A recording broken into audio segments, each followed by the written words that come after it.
Isa na namang tunay at napakasarap na luto sa bangus ang ating ihahain. Isa sa mga authentic at best-selling recipe sa mga Chinese restaurant itong sarsa na ating gagawin. At kung paano, tara, lutuin natin mga idol. Ang muna ingredient na ginagamit natin sa pagluluto mga idol ay ang black beans or tausi. Maging sa mga kalapit nating bansa dito sa Asia, may kanya-kanyang version sa pagluluto dito.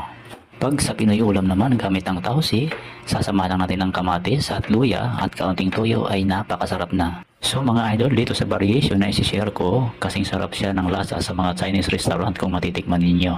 Okay mga idol, nagpainit na ako ng mantika at gagamit na rito ng buong boneless bangus, hindi na natin iiwain. Timplahan ko lang siya ng konting asin, paminta, wow sarap at maglagay na rin ako ng harina sa magkabilang side para hindi siya dumikit pag ipirito natin. At ipirito ko na siya mga idol. So habang hinihintay natin na maluto, ay ready ko na rin ang mga lahok para sa gagawin nating sarsa. Sa isang mangkok, naglagay ako ng 4 na kutsarang fermented tausi o black beans. Sinamahan ko na rin ng sabaw 2 kutsara. Naglagay ako ng oyster sauce 1 kutsara, soy sauce 1 kutsara. Rice wine or cooking wine 1 kutsara, sesame oil 1/2 kutsara. Chili paste, naglagay na rin ako. Optional lang naman ito, depende sa inyo, pwede rin namang wala. Okay mga idol, luto na ang ating bango sa magkabilang side, kaya hinango ko na siya at ilalagay ko na siya sa dito sa plato. Hayaan ko muna sa isang tabi. Gamit ang kawali na pinagprituhan ko sa bangos, nag-iwan ako ng kaunting mantika at ilagay ko dito ang sibuyas, bell pepper at luya.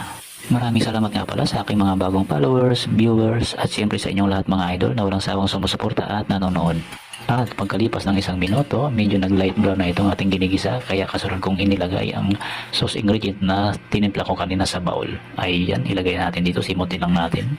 Okay, around mga 3/4 cup na tubig ang nailagay natin mga idol. Maglagay ako ng kaunting wow sarap, 1 kutsarang asukal, pambalansi lang ng alat. So haluin ko lamang siya habang nasa medyo mahit ang ating apoy at habang kumukulo siya.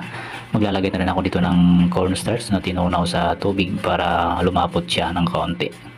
Okay, simmer ko lang siya mga idol ng mga 1 minuto para mag-blend yung lahat na sangkap. Okay, goods na ito at kasunod ko nang ilagay ang hiniwang onion leeks. Okay mga idol, hindi ko na siya patatagalin. Naka-ready na ang ating black bean sauce. Ayan, ganito ang consistency ng ating sarsa.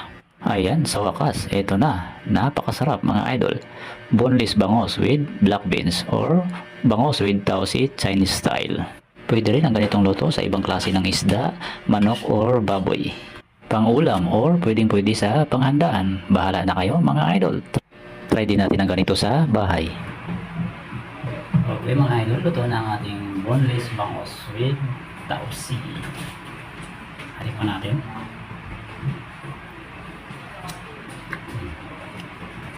Mabagay sa salaman sa bangus. So, manonood ito sa milang.